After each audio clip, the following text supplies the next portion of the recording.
పూర్తి వివరాలకు చదవండి రేపటి అక్షర శిల్పం దినపత్రికలో.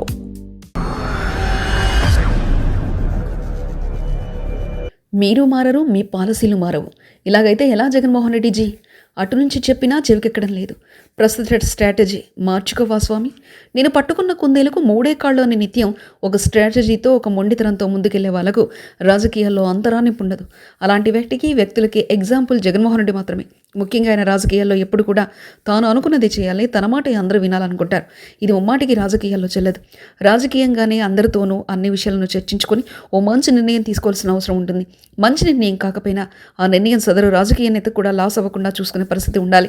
ఆ రెండు లేకుండా ఉంటే ఇలాగే ప్రతిపక్షంలో ఇలాంటి సందర్భాల్లో ఉండిన పరిస్థితులు వస్తాయి.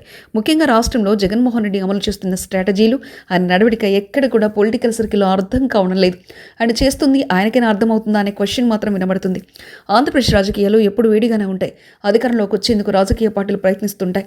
అయితే వైసీపీ అధినేత జగన్ చేస్తున్న ప్రయత్నాలు మాత్రం పెద్దగా సక్సెస్ కావడం లేదు. ఎందుకంటే ఆయన ఆలోచన మారకపోవడమే ఇందుకు ప్రధాన కారణం. అధికారంలో ఉన్నప్పుడు ఎలా ఉన్నారో దాన్ని కోల్పోయిన తర్వాత కూడా అలాగే వ్యవహరిస్తున్నారు. తన సంక్షేమ పథకాలు తనకు మరోసారి అధికారాన్ని తెచ్చిపెడతాయని నమ్ముతున్నారు. అదే నమ్మకాన్ని నేతల్లో డంపు చేయడానికి ప్రయత్నిస్తున్నారు తప్పించి తాను ముఖ్యమంత్రిగా ఉన్న సమయంలో తీసుకున్న నిర్ణయాలను పునరాలోచిస్తామని ఒక్క మాట కూడా చెప్పకపోవడం ఇప్పుడు పార్టీలో చర్చనీయాంశమైంది. వైఎస్ జగన్ బెంగళూరులో ఉంటూ అప్పుడప్పుడు తాడేపల్లికి వచ్చి జిల్లా సమావేశాలు నిర్వహిస్తున్నారు. పార్టీ నేతలకు తన మనసులో మాటని చెప్తున్నారు. చంద్రబాబు చేస్తున్న తప్పిదాలు తమకు వరాలుగా మారుతాయని అంటున్నారే కానీ గత ప్రభుత్వంలో తాము ఏం తప్పులు చేసింది, ఆ తప్పులు మరోసారి పునరావృతం కానివ్వమన్న హామీని మాత్రం జగన్ నేతలకు ఇవ్వలేకపోతున్నారు. సంక్షేమ పథకాల విషయాలు సరే, ఇక మద్యం వంటి కీలకమైన అంశాలపై తన విధానాన్ని పునఃసమీక్షించుకుంటానని చెప్పడం లేదు. పైగా కూటమి ప్రభుత్వం అమలు చేసిన మద్యం పాలసీలో లోపాలను ఎత్తి చెప్తున్నారు. అంటే తాను అమలు చేసిన విధానాన్ని సరైందని జగన్ ఇప్పటికీ భావిస్తున్నట్లు కనబడుతుంది. సీనియర్ నేతలు కూడా గత ఎన్నికల్లో వైసీపీ ఘోరంగా ఓటమి పాలు కావడాన్ని మద్యం పాలసీ కారణమని చెప్తున్నా జగన్ చెవికెక్కినట్లు కనిపించడం లేదు.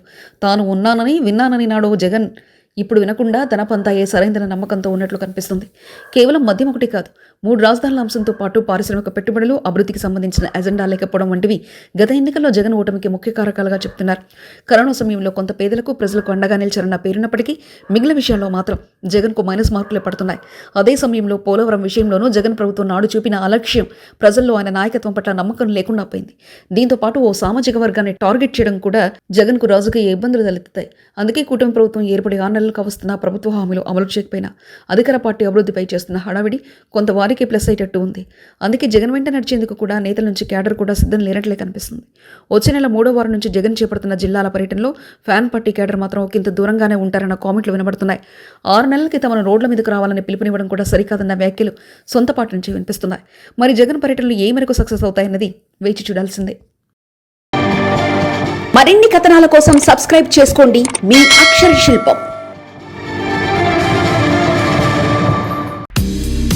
పూర్తి వివరాలకు చదవండి రేపటి అక్షర శిల్పం దినపత్రికలో.